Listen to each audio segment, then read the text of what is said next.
Hi, this is Dave from Business Directory Plugin, and this is a little video about how to install our new themes for the business directory itself. So what you're looking at here is the install screen under Directory Admin here. When I click on the Directory Themes menu item, Once you're in here, you're going to see that there's one that's active that by default, which is the default theme, or the pre-Business Directory 4.0 template.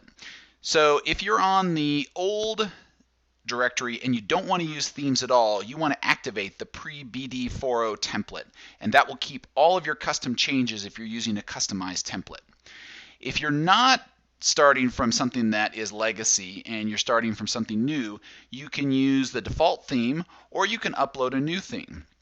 So once you've purchased a theme from businessdirectoryplugin.com, then what you want to do is to click on Upload Directory Theme as your next action. From here, you want to pick where the file is located. So I have some of mine sitting in a Dropbox folder, and I'll click Begin Upload. Once it's done, you'll see that it actually is listed here under Business Card Theme. That's the file that I just uploaded. If you don't want this or you accidentally uploaded the wrong one, you can click Delete to get rid of it. But if it is the one that you want, the next thing you have to do before activating it is you actually have to put a license key in here. So click on this license key link, which takes you over to this tab. Then you're given this box right here which says, what is your business card theme license key? So I happen to have mine laying around. I'll go grab it real quick. All right, now I'll just paste it into this field and activate it.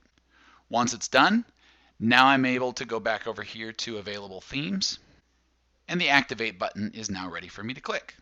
So I'm going to switch to the Business Card Theme. I'll click Activate.